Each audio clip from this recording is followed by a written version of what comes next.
Monggo, monggo.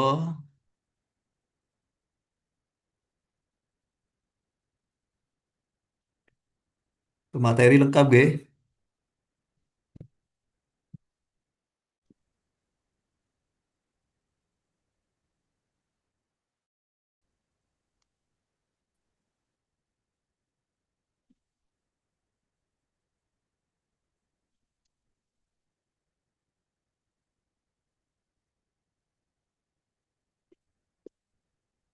Malik Hidayatullah belum masuk ke Zoom.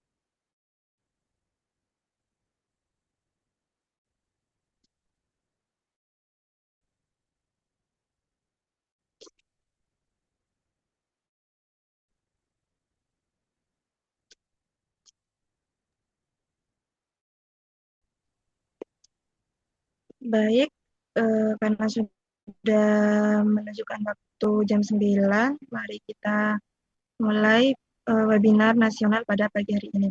Bismillahirrahmanirrahim. Assalamualaikum warahmatullahi wabarakatuh. Waalaikumsalam warahmatullahi wabarakatuh. Alhamdulillahirrahmanirrahim. Wassalatu wassalamu ala asyrafil anbiya wal mursalin. Sayyidina Muhammadi wa ala alihi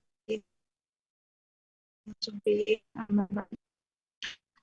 Yang saya hormati kepada Kepala Program Studi Pasca Sarjana Unihams, Dr. Ustadz Muhammad Rusdi, SUD MPDI. Yang saya hormati pemateri pada webinar nasional hari ini yaitu Ustadz Agus Salim MPD sebagai kerohanian Rumah Sakit Bina Sehat di Jember. Selanjutnya pemateri Ustadz Malik Hidayatullah, Ustadz Muhammad Soleh, Ustadzah Ita Yuli Indriani, dan Ustadz Herul Hafizi, serta teman-teman yang saya banggakan.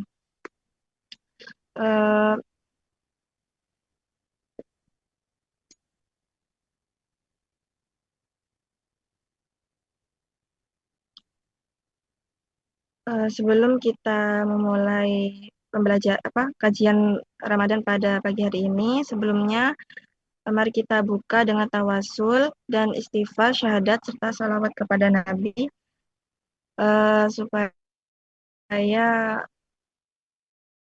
webinar pada kali ini berjalan lancar. Mari kita baca bersama-sama.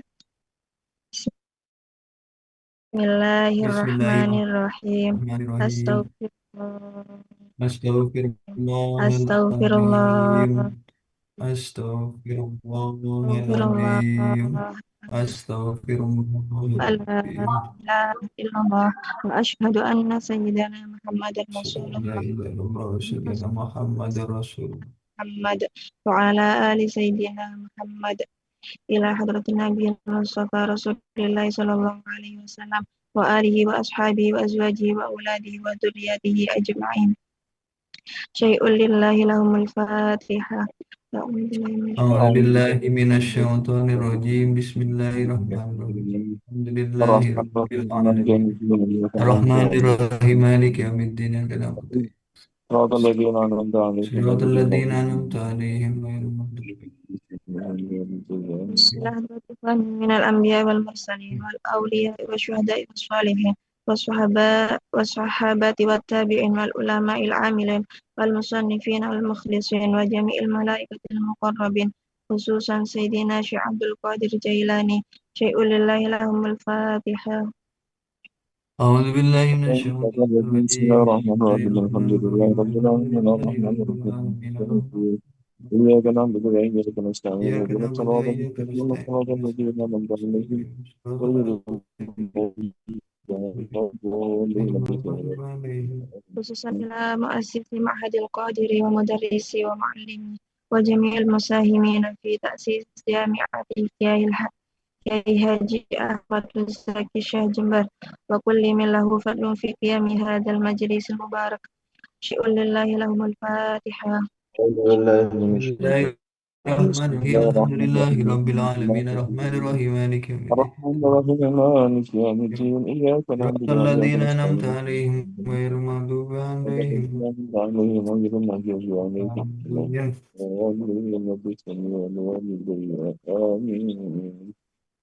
آمين. Kemudian kita membaca doa sebelum belajar bersama. Bismillahirrahmanirrahim. Raditu billahi رضيت بالله ربا وبالإسلام دينا Muhammadin وبمحمد نبيا ورسولا ربي زدنا علما وفهما warzuq rahma. Rabbi shrah li رب sadri wa اشرح لي yassir صدري ويسر لي li yafqahu qawli. Allahumma anfa'na bima وعلمنا ما ينفعنا زدنا علما وعملا صالحا واجعله علما نافعا مباركا في هذا الشهر المبارك. Baik, selanjutnya kita mulai dengan pemateri pertama, yaitu kepada Ustadz Agus Salim, MPD. Kepada beliau saya persilahkan. Saya bisa minta waktu terakhir nggak apa-apa, Mbak? Nggih, nggih mboten apa. Oke, silakan. Oke, monggo sudah. Nggih, Yang lain dulu. nggih. Selanjutnya kita mulai dengan pemateri pertama, yaitu Bapak Ustadz Muhammad Soleh. Kepada beliau kami persilahkan. Baik, Assalamualaikum warahmatullahi wabarakatuh. Waalaikumsalam Waalaikumsalam warahmatullahi warahmatullahi wabarakatuh. wabarakatuh. Alhamdulillah, alhamdulillahilladzi an'amana bi ni'matil iman wal islam wa nusalli wa nusallim ala khairil anam sayyidina Muhammadin wa ala alihi wa sahbihi ajma'in amma ba'du. Yang kami takzimi sekaligus kami hormati Al-Ustadz Dr. Muhammad Rusdi SID MPDI, yang kami sayangi sekaligus kami cintai mahasiswa Uniham Jember, baik itu yang semester 2, baik itu yang semester 3, baik itu yang alumni. Salawat serta salam kami haturkan kepada junjungan kita Nabi besar Muhammad Shallallahu Alaihi Wasallam, yang mana beliau telah membawa kita dari alam kegelapan yang terang benderang seperti saat sekarang ini. Baik, kami akan mempresentasikan mengenai kitab Bidayatul Bidayah karya Abu Hamid Al-Ghazali, yang menjelaskan tentang adab seorang hamba kepada Allah dan juga adab kepada sesama manusia. Jadi sudah kita ketahui bahwa kitab ini sering dipelajari dalam kajian tasawuf karena mengajarkan bagaimana seorang muslim menjalani kehidupan sehari-hari dengan akhlak yang baik. Jadi dalam kitab Bidayatul Bidayah tersebut kita diajarkan untuk beradab, kita diajarkan untuk berakhlak, ataupun kita diajarkan untuk akhlak kepada Allah dan juga adab kepada manusia. Baik, saya akan bahas satu persatu, mungkin ditambahi sama rekan-rekan nanti. Yang pertama yaitu adab kepada Allah. Sebagaimana kita ketahui bahwa adab kepada Allah adalah sikap seorang hamba dalam hubungan dengan Sang Pencipta. Dalam kitab tersebut, maksudnya dalam kitab Bidayatul Hidayah, karya Abu Hamid Al-Ghazali itu menjelaskan beberapa bentuk adab, yaitu adab kepada Allah. Di antaranya apa? Di antaranya ikhlas dalam beribadah. Misalnya, Segala amal dilakukan hanya karena Allah, bukan untuk dipuji manusia. Artinya itu disanjung-sanjung oleh manusia. Artinya lurus saja on the track kepada Allah. Yang lainnya yaitu taat menjalankan perintah Allah. Seperti seorang muslim harus melaksanakan kewajiban seperti sholat, puasa seperti saat sekarang ini, dan ibadah lainnya dengan sungguh-sungguh. Artinya itu jangan setengah-setengah, harus total itu ibadahnya kepada Allah. Yang selanjutnya yaitu tawakal dan bersyukur. Artinya apa? Kita harus berserah diri kepada Allah setelah berusaha, serta selalu bersyukur atas nikmatnya. Jadi kalau diutamakan, kalau ingin punya cita-cita itu dalam kita bidang, kita harus berikhtiar, kita harus berusaha, setelah itu kita tawakal. Yang kedua yaitu adab kepada sesama manusia. Nah, dalam kitab Bidayah tersebut juga diajarkan tentang adab sesama manusia. Apa itu adabnya? Di antaranya yaitu berbicara dengan baik dan sopan. Misalnya, tidak menyakiti orang lain dengan kata-kata. Artinya seorang hamba tidak boleh membuat orang lain itu sakit hati. Nah, itu termasuk ajaran atau yang sudah diterapkan oleh dalam kitab Bidayah. Dan juga berbuat baik kepada teman dan tetangga. Misalnya menolong ketika mereka membutuhkan.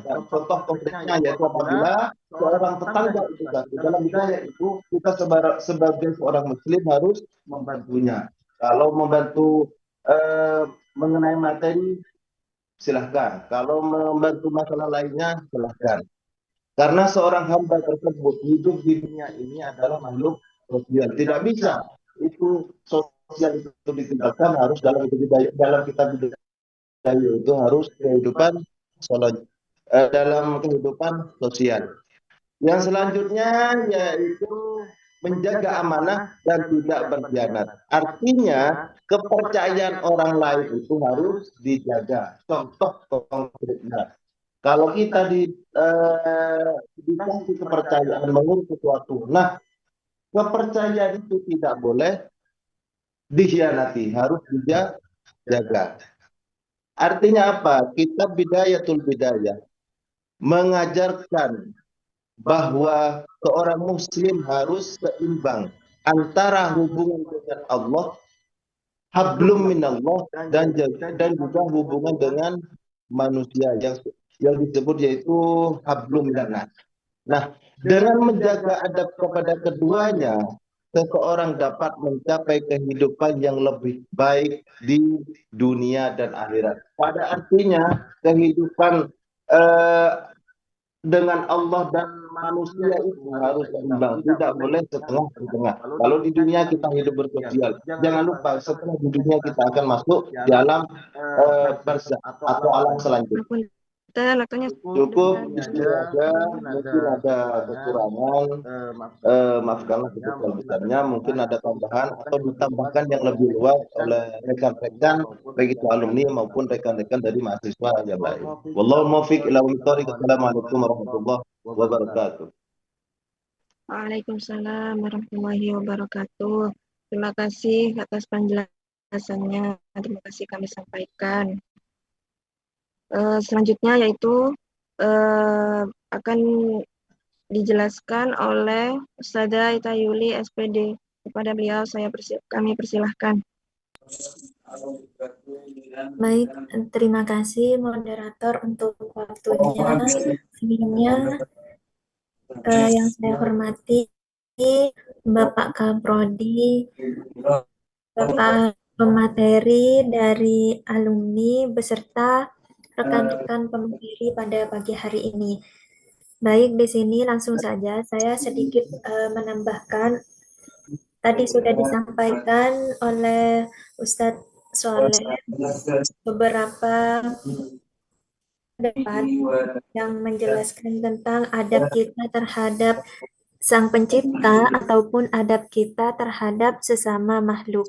Nah, jadi di sini sebelumnya saya akan memantik apa itu yang adab. Nah, jadi di sini di dalam kitab ini dijelaskan bahwasanya adab itu dapat dipahami sebagai tata perilaku lahir maupun batin dari seseorang dalam hubungannya terhadap Allah Subhanahu wa taala, terhadap dirinya sendiri maupun sesama manusia. Nah, jadi di sini adab ini kan kita kenal lumrahnya seperti hanya sopan santun seperti itu. Nah, jadi di sini tidak hanya stagnan pada kalimat kata-kata sopan santun, deh, tapi juga termasuk pada cara hidup yang mencerminkan kesadaran kepada Allah bahwasanya eh, apa ya kesadaran itu ada dalam setiap keadaan seperti itu. Nah, jadi di sini di dalam kitab Bidayah ini di awal yang dijelaskan i'lam anna sahibaka alladhi la yufariqu fi hadarika wa safarika.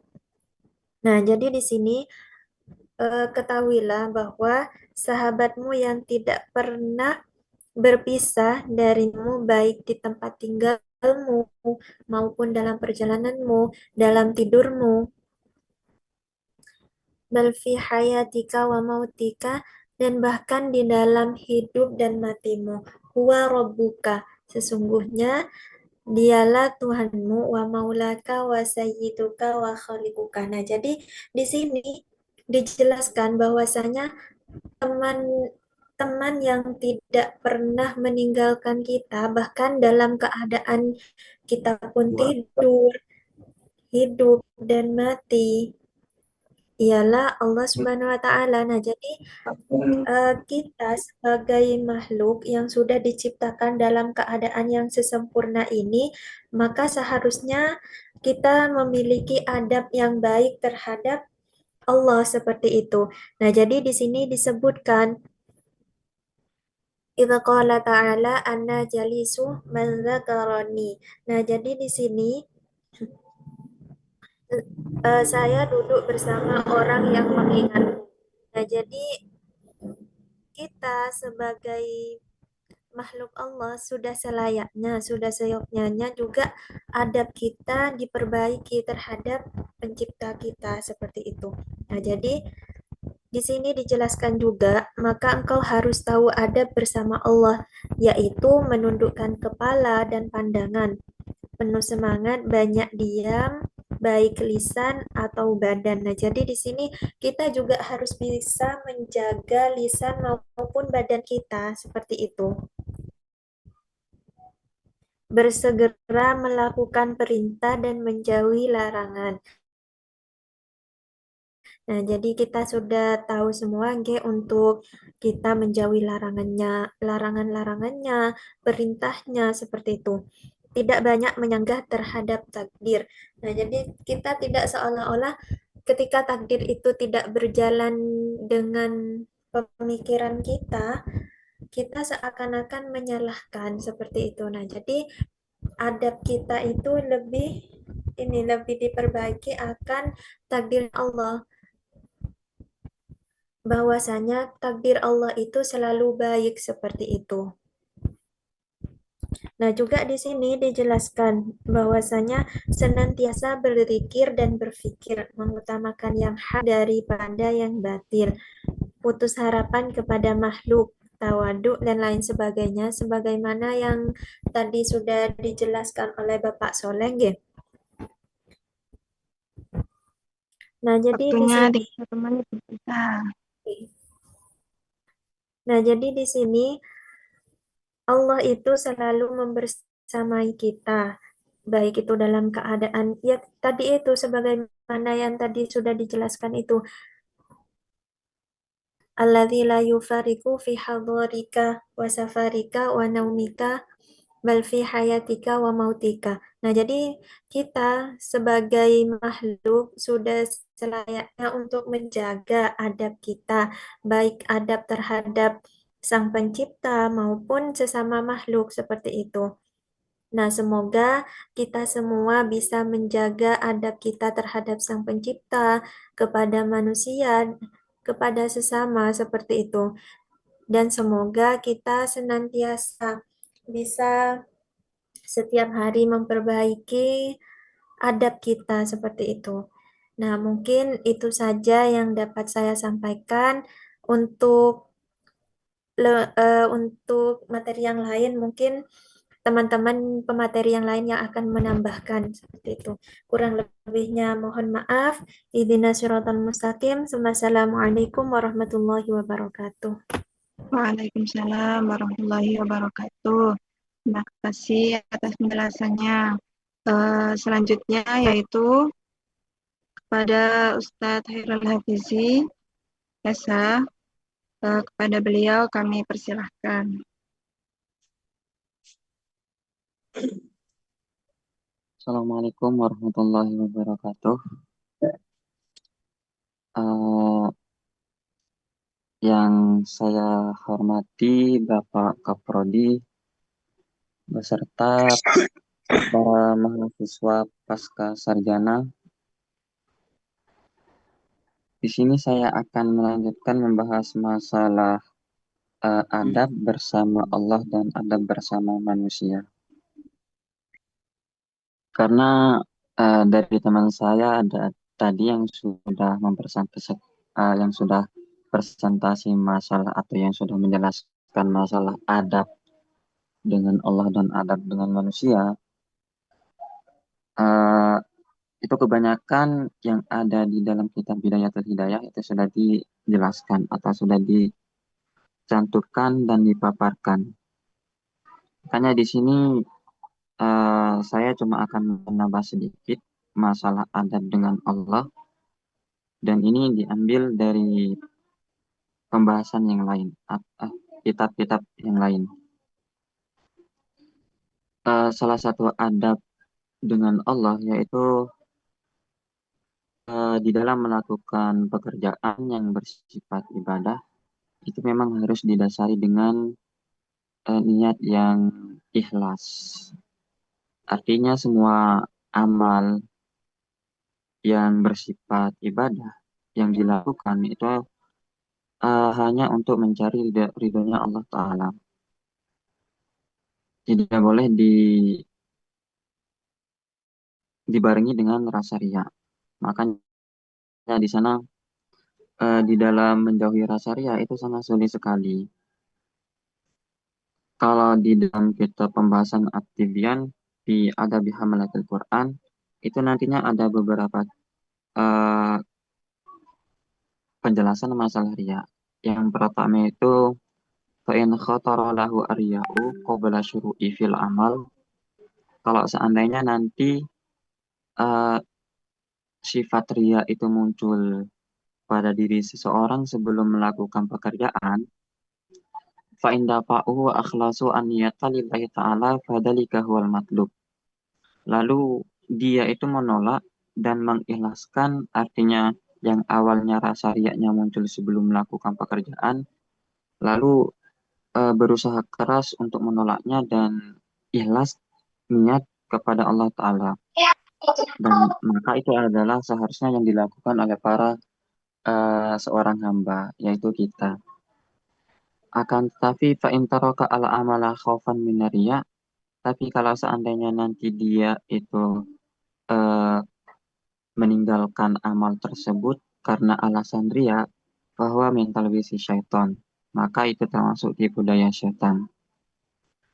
Bahkan kalau menurut Imam Al-Fudail bin Iyad, itu juga ada di penjelasan di At-Tibyan fi Adabi Hamalatul Quran, itu beliau itu berpendapat tarakul amali min ajli nasir riyaun. Dan ini kayaknya sangat sulit sekali. Riya itu kita bisa dikatakan riya kalau seandainya kita tidak lanjut mengerjakan pekerjaan karena khawatir riya. itu sudah riya. Bukan berarti riya itu adalah eh, riya itu muncul ketika proses melakukan pekerjaan. Bahkan kalau menurut Imam Al-Fudail, riya itu bisa ada ketika sebelum melakukan pekerjaan, yaitu tadi alasannya misalkan kita ingin melakukan sholat sunnah atau misalkan ingin membaca Al-Quran, tapi karena ada teman kita, di dalam hati kita itu muncul rasa kayak gini, eh, kalau seandainya nanti saya membaca Al-Quran, atau kalau seandainya nanti saya melakukan sholat sunnah, itu bakalan pasti ria. Lalu, gak usah dilakukan. Sebenarnya kalau niat seperti itu, artinya tidak jadi melakukan pekerjaan yang baik karena alasan ria, itu memang sudah ria. Makanya kita sebagai manusia itu terkadang posisinya itu bisa dikatakan agak susah. Soalnya ketika takut melakukan ini karena takut ria, itu memang sudah ria. Tapi kalau seandainya melakukan ini terus ria, itu juga salah. Makanya Sebenarnya tinggal 10 menit deh. Oke. Makanya salah satu cara yang harus diperhatikan ya tadi, yang pertama tadi yaitu mengikhlaskan niat dengan Allah dan menjauhi rasa ria. Mungkin hanya ini tambahan sedikit dari saya. Mungkin bisa dilanjutkan lagi dengan presentasi yang selanjutnya. Assalamualaikum warahmatullahi wabarakatuh. Waalaikumsalam Assalamualaikum warahmatullahi warahmatullahi wabarakatuh. wabarakatuh. Terima kasih kami sampaikan. Selanjutnya kepada Ustadz Malik Hidayatullah SH. Pada beliau kami persilahkan.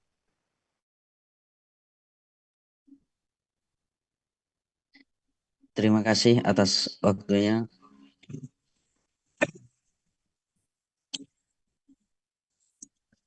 Bismillahirrahmanirrahim. Assalamualaikum warahmatullahi taala wabarakatuh. Waalaikumsalam warahmatullahi wabarakatuh. Jadi yang ada di dalam kitab Bidayatul Hidayah terkait adab-adab dan atau etika-etika ketika bersama Allah dengan makhluk. Di sini itu sempat disinggung bahwa ada beberapa adab seseorang makhluk itu ketika bersama dengan Tuhannya. Itu ada 14. Ada 14.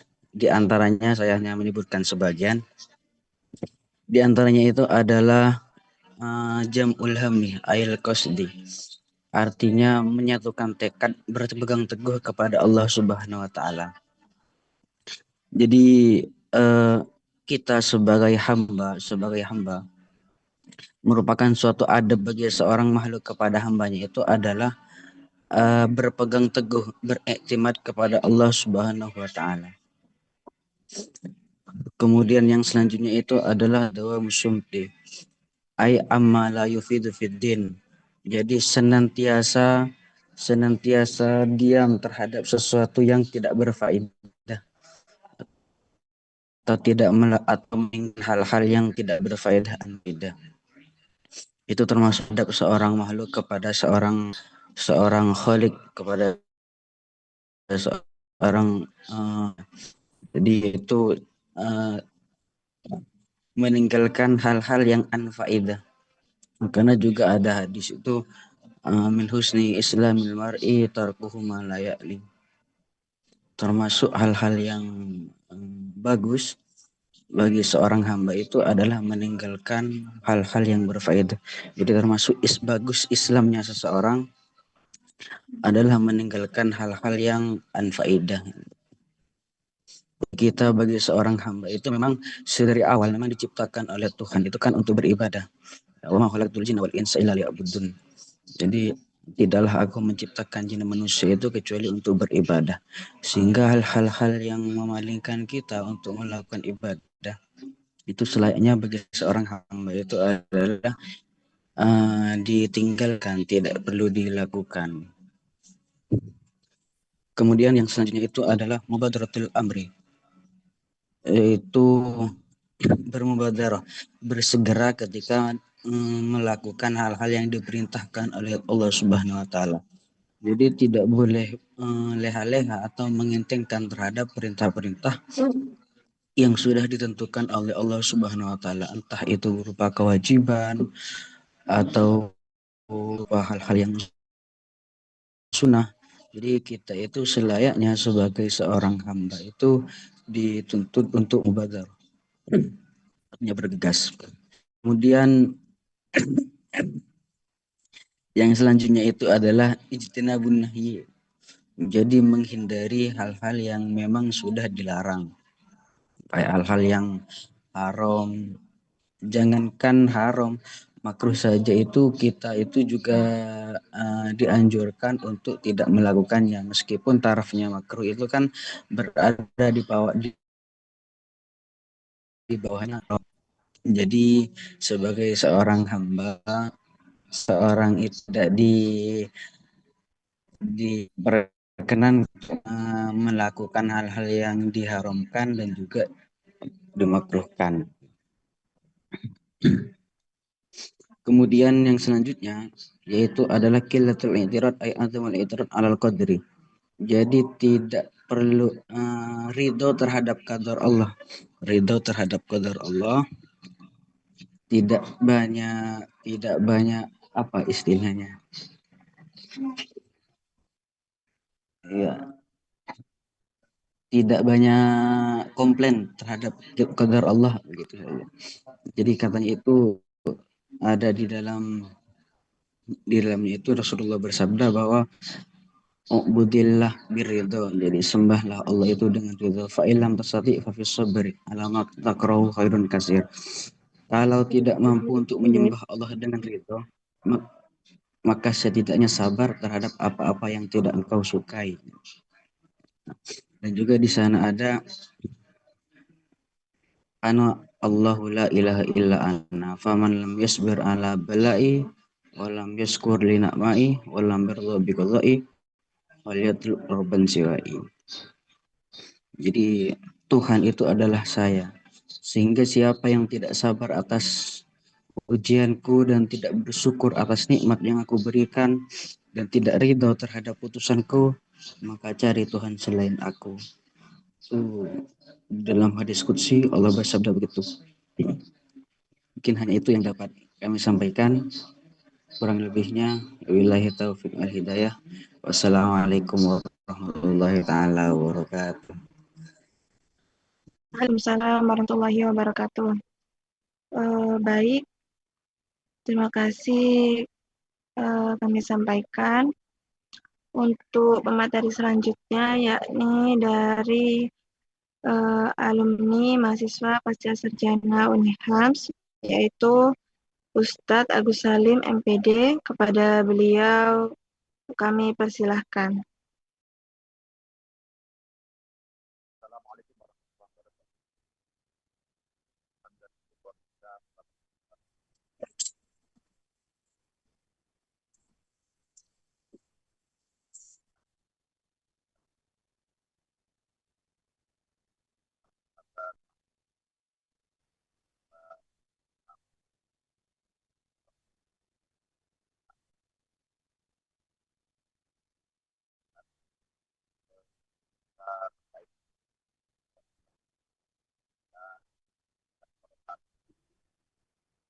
Mic-nya kurang jelas, Ustaz.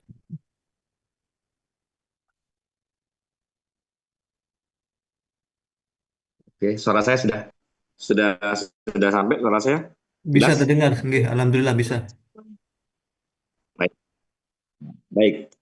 Saya ingin menyampaikan tema terkait adab kepada Allah dan manusia, korelasinya dengan bulan Ramadan. Salah satu adab terhadap Allah yang tadi disampaikan oleh pemateri pertama atau kedua, bahwa di kitab Bidayatul Hidayah itu ada penjelasan terkait dengan muraqabah atau dalam artian kita beribadah itu selalu merasa diawasi oleh Allah Subhanahu wa taala. Kalau kita selalu merasa diawasi oleh Allah, kaitannya dengan ihsan, maka kaitannya dengan puasa Ramadan ini sangat tepat sekali. Karena Ramadan ini, puasa Ramadan itu salah satunya adalah mencetak seorang hamba yang punya integritas, seorang hamba yang jujur. Sebagaimana salah satu definisi dalam an ta'budallah ka'annaka tarah fa illam yakun tarah fa innahu yarah. Insyaallah begitu ya. Bahwa kita itu beribadah seakan-akan kita melihat Allah, kalau tidak kita beribadah seakan-akan kita dilihat Allah. Contoh sederhana. Yang sayang ini adalah segelas air mineral, ada kurma juga.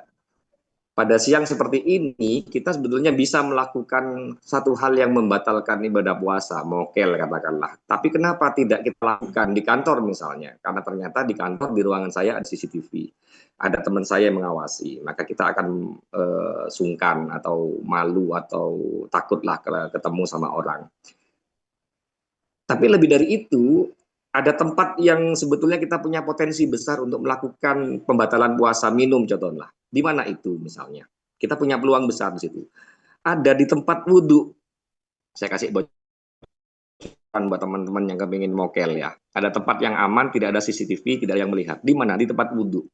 Nah, duhur nanti ketika hari Jumat misalnya, silakan di tempat wudhu. Jenengan bisa ketika membasuh wajah, nawaitul wudhu'ah, tapi mulutnya menghirup air misalnya, itu kan bisa kita lakukan. Maka pertanyaannya, kenapa kita tidak melakukan hal tersebut padahal tidak ada orang melihat? Jawaban kita sederhana, Allah melihat kita. Nah, itu menunjuk sisi bahwa kita itu betul-betul merasa diawasi oleh Allah dalam 24 jam non-stop, dalam segala aktivitas kita merasa diawasi oleh Allah. Ini menunjukkan bahwa kita, kalau merasa bahwa kita diawasi oleh Allah, itu sudah menunjukkan sisi baik bahwa kita seorang hamba yang betul-betul iman kepada Allah Subhanahu wa Ta'ala. Ada satu hal sederhana di bulan Ramadan ini yang saya lihat sehari-hari, jenengan juga bisa lihat di lingkungan di sekitar. Contoh ada saudara kita yang sholat di masjid misalnya, orang ini sholatnya pakai kaos. Ketika kita tegur, kok kamu sholat pakai kaos misalnya, alasan dia malah mengeluarkan hadis. Hadisnya dari Abu Hurairah, bahwa Allah itu innallaha la yanzur ila ajsamikum wala ila suwarikum wala ila amalikum walakinallah yandur ila qulubikum wa amalikum, rawahu Muslim. Kan Allah itu kan melihat hati kita, Allah tidak melihat pakaian kita. Tetapi kita lupa bahwa di Quran surah Al-A'raf ayat 31 itu Allah itu menegaskan, ya bani Adam khudu zinatakum inda kulli masjid. Wahai anak Adam, kalau di masjid mbok yo pakaian yang sopan, yang bagus. Sebetulnya itu kan Allah mengajarkan kepada kita bagaimana etika beribadah. Meskipun memang ada hadis yang menunjukkan bahwa Allah tidak melihat apa yang kita pakai, tapi dari sisi kepantasan kita sudah merasa tidak memperlakukan Allah dengan tidak adil. Dipanggil Gus Fawaid, kita pakai baju jas, pakai hem yang bagus, bersepatu, tapi ketika masuk ke masjid kita pakai baju seadanya, pakai kaos oblong, pakai kaos berpartai misalnya. Itu kan menunjukkan bahwa kita kurang beretika terhadap Allah Subhanahu wa Ta'ala. Terhadap etika kepada manusia di bulan Ramadan ini ternyata sangat erat kaitannya hubungan kita dengan manusia dengan puasa. Salah satu contoh dalam kitab fikih itu dijelaskan, hal-hal yang membatalkan puasa, al-mubtilat, itu adalah hal-hal yang kita itu berkaitan langsung dengan kita melanggar syariat dan dengan sengaja serta sadar. Contoh makan minum dengan disengaja, itu kan melanggar. Dan itu konsekuensinya kita harus mengkodok di lain hari. Akan tetapi ada satu hal yang membuat puasa kita sebetulnya sah secara fikih, tapi ternyata membatalkan ibadah puasa kita, yang dikenal dengan al-mahbutat. Hal-hal yang bisa membatalkan puasa kita. Dan itu berkaitan erat dengan seluruhnya, hampir seluruhnya kaitan dengan etika kepada manusia. Menjaga lisan dari ghibah, dari adu domba, dari fitnah, dari berdusta, menyakiti perasaan orang lain. Itu adalah hal-hal yang secara fikih memang tidak membatalkan puasa, tapi ternyata itu bisa mengurangi bahkan menghapus pahala puasa kita. Ini menunjukkan betapa Allah itu sangat menghargai hubungan antara sesama manusia. Ketika Rasulullah memasuki kota Madinah, beliau berpidato di depan sahabatnya, an Abdullah ibnu Salam, ayyuhan nas afsyus salam, wahai manusia sebarkan salam, wasilul arham, perbaikilah komunikasi, jalin silaturahim, wa'at imut to'am, berilah makan orang lain. Yang terakhir baru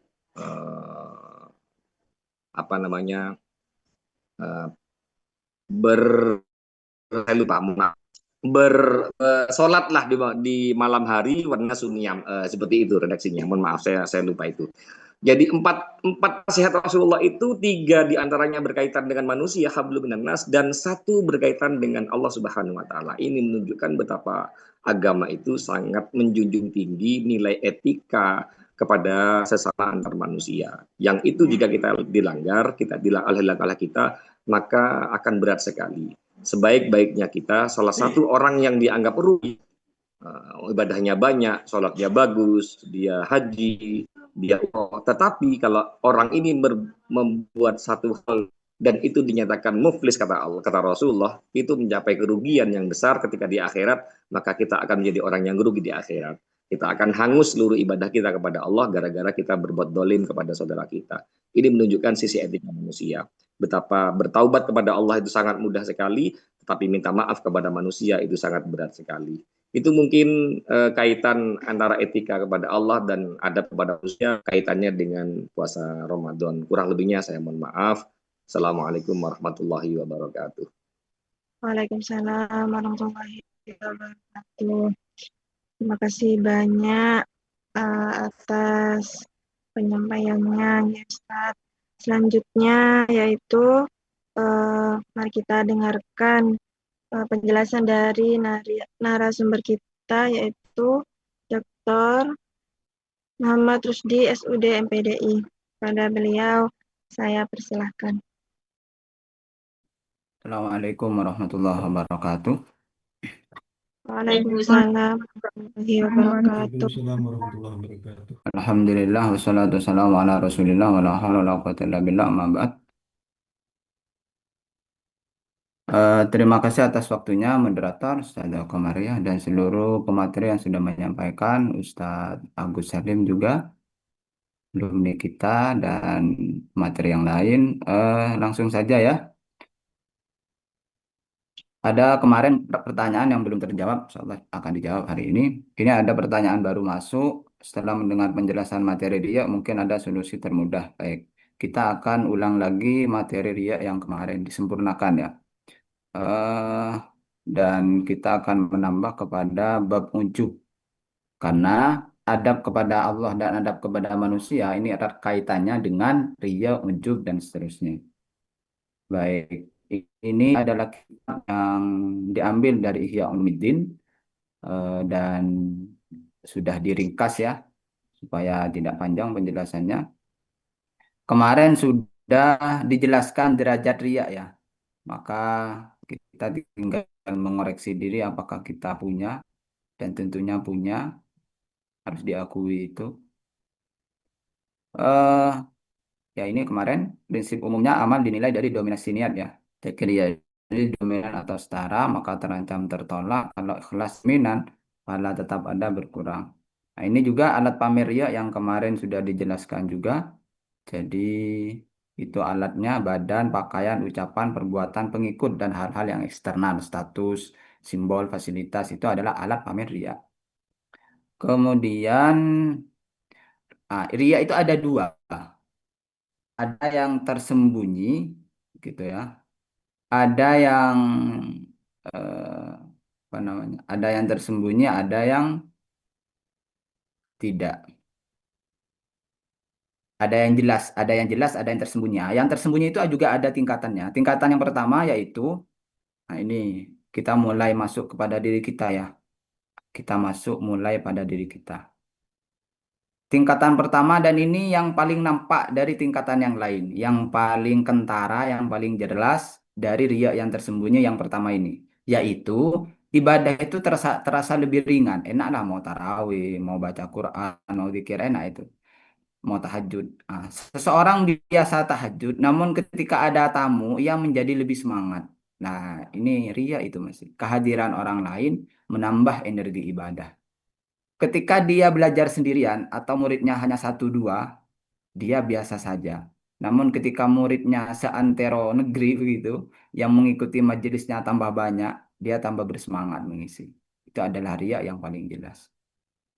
Yang kedua adalah riya tidak mempengaruhi. Jadi tingkatan yang kedua lebih samar lagi. Riya itu tidak mempengaruhi amalnya sama sekali. Artinya tidak menambah energi ibadah. Tidak. walaupun ada orang tambah enggak. Tetapi hati itu merasa senang ketika amal diketahui orang.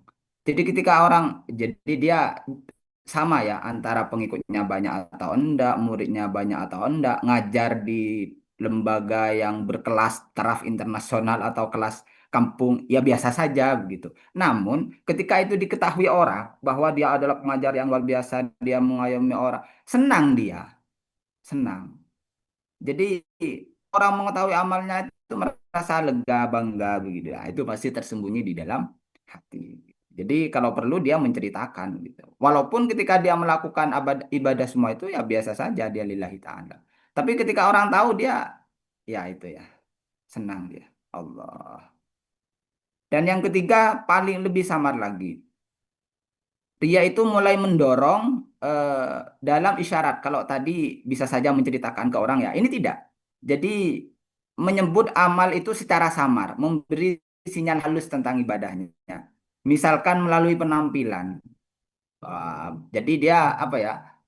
Seperti lebih samar lagi artinya seperti yang tadi dia banyak atau sedikit pengikut keadaan apapun dia tetap istiqomah ngaji dan seterusnya begitu. Ada orang atau enggak ada nambah energi ibadah enggak. Biar sama saja. Kemampuan dia di dalam ibadah itu biasa saja, tidak ada orang ada memuji kemudian dia tambah semangat enggak begitu. Cuma dia itu melalui hal-hal yang samar menampilkan simbol kesalehannya. Allah. Jadi ketika menampilkan simbol kesolehan ya ya apa ya itu sudah mungkin dengan wajah yang kurus apa pucat tubuh yang kurus, wah itu adalah orang zuhud begitu, atau mungkin dengan penampilan yang gagah sorban serba putih bahwa itu adalah orang yang alim gitu. Jadi itu ya. Kemudian yang keempat paling halus, amalnya dia tidak ingin diketahui orang dan tidak merasa senang diketahui. Jadi tidak senang lah orang tahu amal dia, bahwa dia orang yang ilmunya banyak, yang zuhudnya. Tidak suka dia. Dia tidak suka diketahui statusnya dia. Tetapi dia masih mengharapkan penghormatan dari manusia. Di saat dia berkumpul bersama murid-muridnya, santrinya, begitu ya. Ia berharap disalami lebih dulu. Berharap harus dihormati. Berharap dipuji, berharap dipermudah urusannya. Halus, halus harapan itu. Dia tidak ngomong, ayo hormati saya. Enggak. Tapi harapan itu halus dalam hatinya. Maka ketika dia tidak ada hormat, tersinggung dia. Walaupun tidak diucapkan. Kok kamu udah ngormat saya? Enggak ada diucapkan. Halus di dalam hatinya. Tersinggung dia. Padahal saya sudah memberi dia ilmu. Padahal saya sudah mengayomi dia. Memberi kebaikan dia. Kok dia tidak hormat ya? Hatinya bergumam begitu. Walaupun dia tidak mengatakan. Ini menunjukkan hati masih menuntut penghargaan atas ibadahnya. Jadi dia masih mengharap penghargaan dari manusia, bukan dari Allah. Nah, ini yang paling halus. Maka pertanyaan tadi bagaimana menghilangkan rasa riya ini ya, menghilangkan rasa riya dari hati kita. Step by step ya. Jadi sekarang kita tahu ilmunya dan itu harus. Bagaimana seseorang mau mengobati riya dalam hatinya kalau dia tidak tahu bahwa di dalam hatinya ada riya. Dia tidak tahu penyakit riya seperti apa. Kemudian apa? Pantangannya apa, sebab-sebabnya apa, dia tidak tahu. Ya tidak bisa sembuh dari dia. Maka yang pertama ketahuilah dengan ilmu. Sekarang kita sudah tahu dengan ilmu. Tinggal kita mempraktekkan selangkah, selangkah, selangkah. Dengan cara apa kita mempraktekkan? Wong itu hati yang ada di dalam dan kita kadang tidak bisa mengendalikan itu. Dengan diskusi diri, perenungan diri, kontemplasi diri, introspeksi diri. Ketika ria ini muncul dan kita tahu itu muncul, tadi kan sudah ada tandanya. Merasa senang ketika diketahui orang. Muncul dan kita merasa, kenapa kita merasa? Karena kita tahu ilmunya. Maka terjadi diskusi dalam diri ini. Ya Allah, ini tidak boleh. Naudzubillah. Ya Allah, tolong saya. Ya Allah, astagfirullah. Nah, itu yang akan menguatkan diri ini sehingga tidak terikut dengan ajakan riak penyakit dalam hatinya. Sehingga dia tidak mengikuti pantangan-pantangannya yang menyebabkan penyakit riak semakin menjadi. Apa makanan riak itu? Ya tadi, senang dipuji orang. Senang dihormati orang. Dia berbuat Kalau orang memuji dia senang. Dia beribadah kalau diketahui orang senang begitu. Atau malah dia berharap ada penghormatan dari manusia walaupun halus dalam hati. Jadi perenungan tadi kita sudah tahu ilmunya, maka langkah yang kedua adalah introspeksi diri. Dan ini muncul terus sebelumnya di awal kan sering saya sampaikan. Ketika kita ngomong, ketika kita mendengar orang menyebut kita apa, hati itu kan oh saya disebut Ustadz ya, oh saya disebut ini ya. Hati itu begitu. Maka kalau kita tahu ilmunya, kita introspeksi diri. Ngapain? Cuma omongan orang. Enggak kok, dosa saya banyak. Nah, itu yang penting. Berarti dengan cara begitu, kita tidak mengikuti ajakan riak sehingga riaknya menjadi semakin besar. Kita tidak mengikuti itu. Tetapi di stop oleh hati kita sendiri, oleh ilmu kita sendiri. Enggak. Saya banyak dosa. Amal ibadah saya yang banyak itu tidak ada apa-apanya. Sehingga dari situ penyakit dia tidak semakin menjadi minimal, tidak semakin kambuh, walaupun tidak sedikit mengurangi rasa ria. Itu yang terpenting. Selangkah demi selangkah. Maka pahami ilmu ini, baca ini, kalau perlu hafalkan ini, renungi ini, materi ria ini, sehingga kita bisa lebih ikhlas lagi. Jadi kalau kemarin juga ada pertanyaan, bagaimana tanda amal kita ikhlas? Bagaimana tanda amal kita diterima oleh Allah sehingga semakin ini? Kita tidak tahu karena kita amal ibadah malaikat yang mencatat begitu. Kita tidak tahu apakah itu benar-benar diterima atau tidak. Tetapi agama kita mengajarkan tanda diterima seperti ini, tambah tanda tertolak seperti ini. Hadis kemarin sudah dijelaskan orang yang punya ria amal ibadahnya ditolak di langit keberapa tidak sampai kepada Allah. Maka kita sekarang tahu tentang ria. Jadi amal ibadah kita yang masih ada rianya tertolak menurut ilmu ini. Menurut ajaran hadis ini. Maka apa tandanya? Ini sudah. Kita tahu ilmu ini. Kita tahu ria ini. Maka jangan sok-sokan ya. Bahwa ya amal kita nggak ada apa-apanya.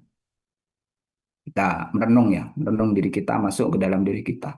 Bahwa kita ini kadang sok tampil luar biasa. Ya padahal di dalam hatinya ada ria. Allah. Ini yang paling halus ya. Kemudian lanjut.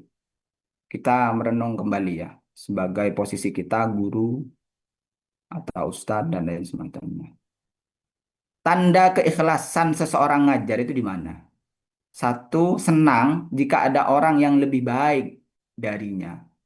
Jadi ada orang yang lebih alim, dia senang. Dia lebih diterima oleh masyarakat. Dia merasa senang, tidak iri.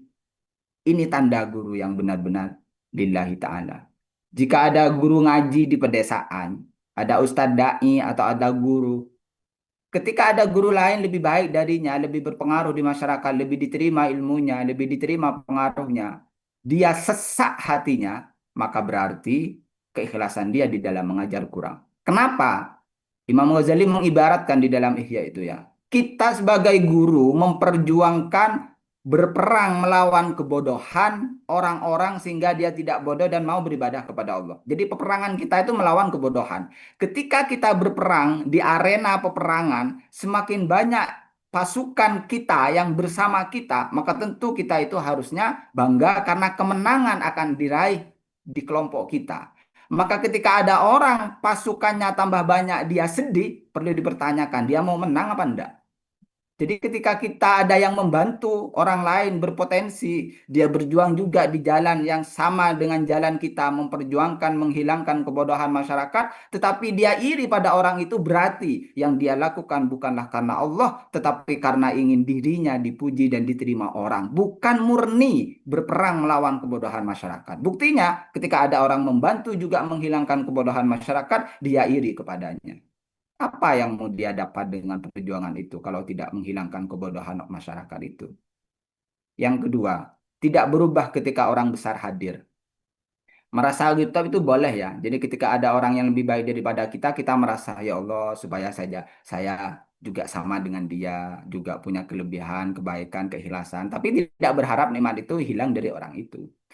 Yang kedua adalah tidak berubah ketika orang besar hadir. Jadi ada orang besar mengikuti pengajiannya misal. Ya biasa saja. Tidak kemudian, wah majelis saya ini ada orang penting. Ada orang, enggak, biasa saja.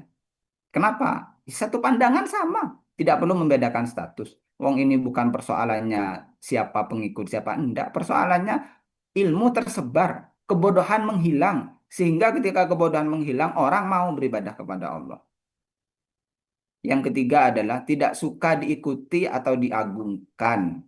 Wah, ini penyakit ini. Yang orang kadang tidak tahu bahwa ini penyakit. Jadi kalau dia ada pengikut di belakangnya, berjalan ya banyak, diperlakukan sebagai tokoh besar. Jadi ada santrinya atau dia cium tangan menundukkan gitu ya. Wah, apalagi di tempat umum ya, luar biasa dia, hatinya bergejolak senang gitu. Tetapi bagi mereka yang ikhlas tidak suka diagungkan semacam itu. Kalau misalkan dia sudah terikat sosial ya, kadang sosial kan tidak bisa punya santri, kemudian santrinya akan menghormat begitu ya. Sehingga itu sudah tradisi, tidak bisa menghilang dari tradisi itu. Apakah dia sudah dengan apakah tidak begitu? Itu ada pada hatinya. Jadi ketika ada orang menghormat, mengagungkan, hatinya dia benar-benar dijaga. Tidak tergerak sedikit atau banyak.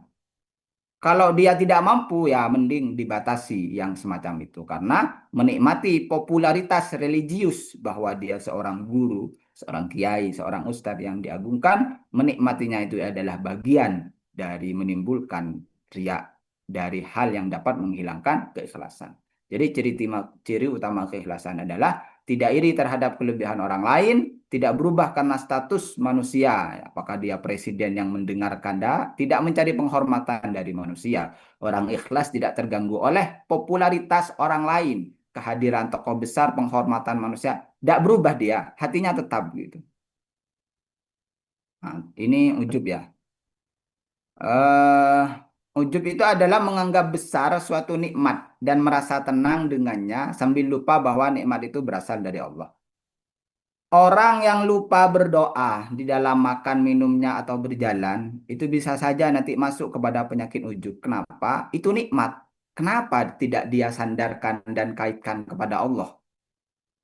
Dia lupa dan dia menganggap nikmat yang dia ada pada dirinya itu tenang dia, punya harta, punya kendaraan, punya status, bangga dia. Nikmat itu merasa dia senang begitu. Tetapi dia lupa bahwa nikmat itu berasal dari Allah. Ujub itu kan al-ajbuh begitu ya. Heran atau mengagungkan ujub gitu.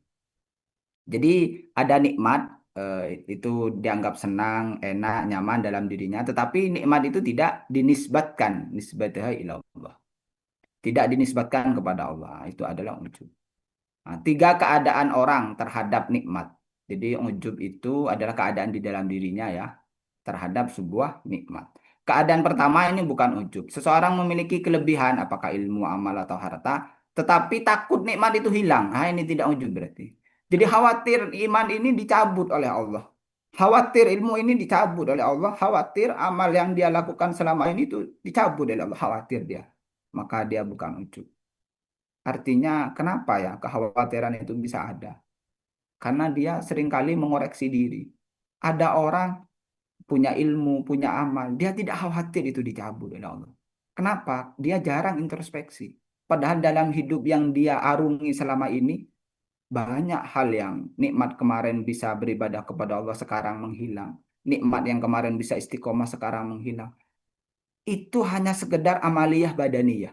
Bagaimana kalau imannya yang dicabut? Nah itu karena introspeksi seperti itu maka muncullah kekhawatiran. Ya Allah jangan cabut nikmat iman ini ya Allah. Kalau nikmat ini iman sudah dicabut, ngapain orang? Tidak bisa mungkin dia mau beribadah. Yang kedua, ini juga bukan ujub. Dia merasa senang dengan nikmat itu, jadi bisa beribadah, senang itu. Tetapi menyadari ini adalah karunia Allah. Alhamdulillah, ini bisa ngaji semacam ini, bisa mengikuti kajian, bisa tahu ilmunya, bisa mengamalkan. Semua ini adalah nikmat dari Allah. Diakui dan disadari. Benar-benar dirasakan dan disadari. Ini karena Allah. Itu bagus itu. Nah, yang ketiga inilah yang ujub. Ciri-cirinya tidak takut nikmat itu hilang. Jadi bangga saja dia, punya ilmu, punya amal, bangga dia. Dia melihatnya sebagai kemuliaan dirinya, keunggulan dirinya, prestasi dirinya. Ia lupa bahwa itu adalah pemberian Allah. Inilah adab kita kepada Allah. Bahwa kita itu harus senantiasa menyandarkan segala aktivitas, menggantungkan segala aktivitas kita murni kepada Allah Subhanahu wa Ta'ala.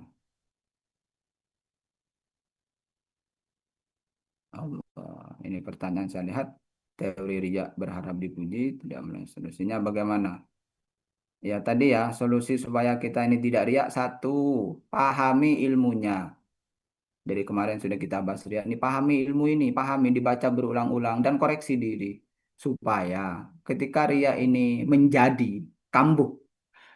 Supaya ketika ria ini kambuh, artinya kenapa kambuh? Ya penyakit dia memang ada dalam hati ini nih ada, hati kita ini ada riaknya. Maka ketika itu kambuh semakin parah begitu, bisa di stop walaupun tidak menyembuhkan, tapi dia tidak tambah kambuh. Dengan cara apa? Menyetopnya. Dengan ilmu ini, ketahui ilmu ini.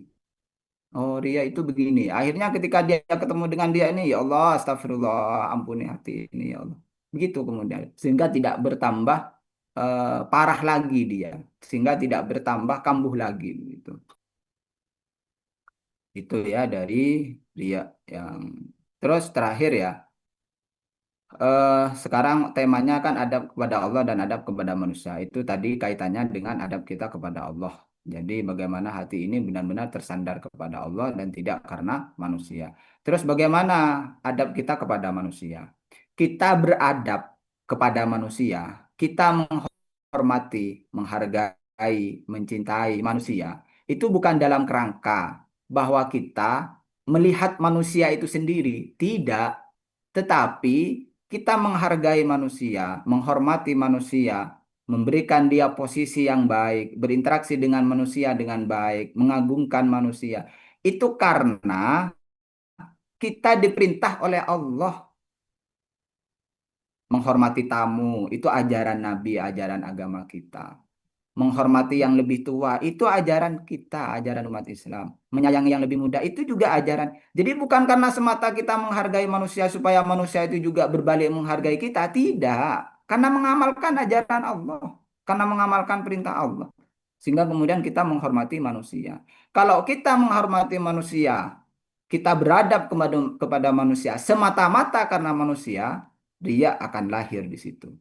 Tapi ketika kita menghormati manusia, kita menghargai manusia, semata karena ini perintah Allah, selamat kita. Walaupun manusia itu tidak membalikkan balasan menghormati kita, tidak apa-apa. Oh, saya tidak melihat manusia itu kok. Saya menjalankan perintah Allah. Nah, ini yang kemudian penting untuk kemudian riya tadi dibedakan menjadi dua, secara terang-terangan, secara sembunyi. Yang terang-terangan itu yang kemarin ya, yang ada 4 tingkatan itu. Tadi yang sembunyi ada 4, yang kemarin juga dijelaskan ya, ada 4.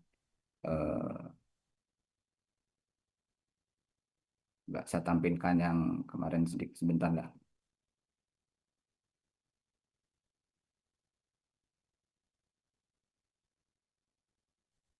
Jadi derajat riya yang kemarin ya. Nah ini ya derajat riya ada 4 juga ya.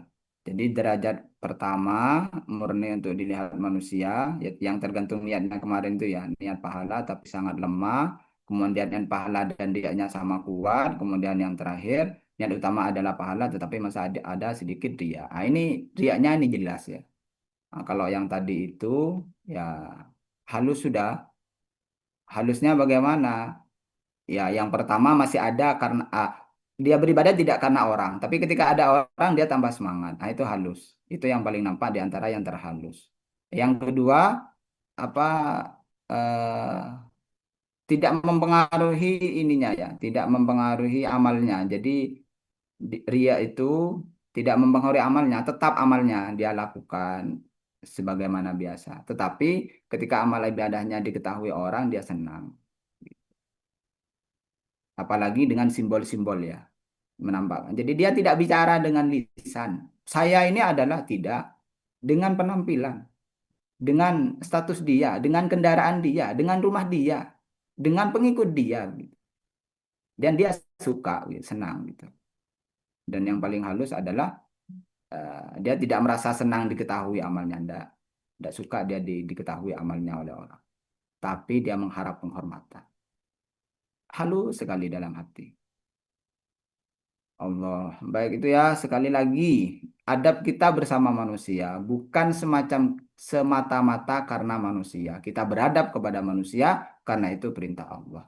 Kalau kita beradab kepada manusia karena semata-mata manusia, maka ria itu akan bisa muncul. Tapi kalau kita beradab kepada manusia karena ini adalah perintah Allah, maka selamat kita. Jadi walaupun orang tidak balik menghormati kita, tidak apa-apa. Wong saya tidak melihat manusia. Ini saya menjalankan perintah Allah ini. Nah, itulah kata kunci dari adab bersama Allah dan adab bersama manusia. Nah, ketika adab bersama manusia di kitab Bidayatul Hidayah ini kan ada manusia yang dikenal, ada yang manusia tidak dikenal begitu. Itu dibagi adabnya. Salah satunya adalah kalau bersama manusia yang dikenal, yang apa ya, tidak dikenal, dikenal, akrab, itu pembagiannya ketiga itu ya. Itu adabnya berbeda-beda di dalam bidaya itu. Kalau yang sudah akrab, kita bersama manusia dan itu akrab, apakah itu teman, apa rekan-rekan kerja dan seterusnya akrab, maka kewajibannya itu lebih besar daripada yang hanya kenal saja. Apa di antaranya? Suka duka harus berbagi. Masalah dia menjadi masalah kita, kesenangan dia menjadi kesenangan kita, dan harus saling membantu. Itu wajib itu. Syariat mengatakan wajib itu. Bukan hanya persoalan semata-mata manusia. Tidak enak lah saya akrab dengan dia. Masa kalau ada dia kekurangan saya tidak mau membantu, kan tidak enak, kan sudah akrab. Bukan karena keakraban, bukan. Karena ajaran. Ini perintah Allah. Kalau sudah akrab semacam itu, bagaimana baginda Nabi akrab dengan sahabat, beliau mencontohkan betapa suka duka sahabatnya adalah suka duka dirinya. Tidak makan, maka dia harus membantu. Ini wajib ini. Itu kalau sudah akrab. Maka tidak dilihat dari apakah, oh ini kok ada tujuan apa ya. Enggak. Ini ajaran Allah ini. Kalau akrab kemudian dia harus memfasilitasi, harus berbagi. Oh, itu aturan Allah. Bukan semata karena melihat keakrabannya. Enggak. Udah enak tetangga dekat masa ada hadir. Enggak. Bukan karena semata dekat dengan tetangga. Ajaran Allah. Jadi yang perlu digarisbawahi, ajaran Allah. Jadi kita mengikuti ajaran Allah begitu, bahwa dengan tetangga dekat kita harus menghargai, bukan semata-mata karena kedekatan itu tadi, tapi ajaran Allah. Jadi bedakan ini posisinya. Jangan diposisikan semata manusia, yang kedua adalah ada amal ibadah kepada Allah, jangan. Tetapi yang pertama adalah saya menghargai manusia, orang terdekat itu karena Allah. Itu perintah Allah. Maka ketika dia tidak membalasnya, bahkan dia mencacinya, ya tidak masalah. Tidak menghargai pengorbanan saya, tidak masalah. Kenapa? Dari awal saya melihat Allah kok, ini ajaran Allah. Ya sudah, selesai. Gitu. Semoga bermanfaat buat kita semua. Semoga Allah senantiasa menolong kita. Amin. Allah. Saya kembalikan kepada moderator. Silakan. Baik, terima kasih banyak Bapak atas penjelasan yang telah jenengan sampaikan. Mungkin ini adalah pertemuan terakhir kita dari awal hingga akhir. Semoga apa yang telah kita dengar, apa yang telah kita sampaikan, semoga dihitung ibadah oleh Allah Subhanahu wa Ta'ala. Dan terima kasih semua atas partisipasinya. Mari kita tutup kajian pada hari ini, kajian terakhir pada hari ini, dengan doa kafaratul masjid dan doa untuk kebaikan dunia akhirat, serta memohon diterimanya amalan kita selama di bulan Ramadan. Semoga dinilai pahala yang tinggi oleh Allah Subhanahu wa Ta'ala. Bismillahirrahmanirrahim. Subhanakallahumma bihamdika asyhadu an la ilaha illa anta astaghfiruka wa atubu ilaik. Allahumma arinal haqqa haqqa warzuqna ittiba'ah wa arinal batila batila batila warzuqna ijtinabah dunya hasanah wa fil akhirati hasanah wa wa qina qina adzaban azabannar nar minna qiyaman qiyaman wa du'aana waj'al hadzal majlis majlisan marhuman wa tafarruqan ma'suman wa la taj'al fina wa la minna syaqiyan wa la mahruman walhamdulillahi rabbil alamin. Terima kasih saya sampaikan, kurang lebihnya mohon maaf. Wassalamualaikum warahmatullahi wabarakatuh. Sebelumnya mari kita on kamera dulu nggih semuanya supaya bisa didokumentasikan. Nggih, Monggo on tim nggih. on cam dulu. 1, 2, 3. Tahan bentar. 1, 2. Bentar, 1, 2, 3. Sudah. Terima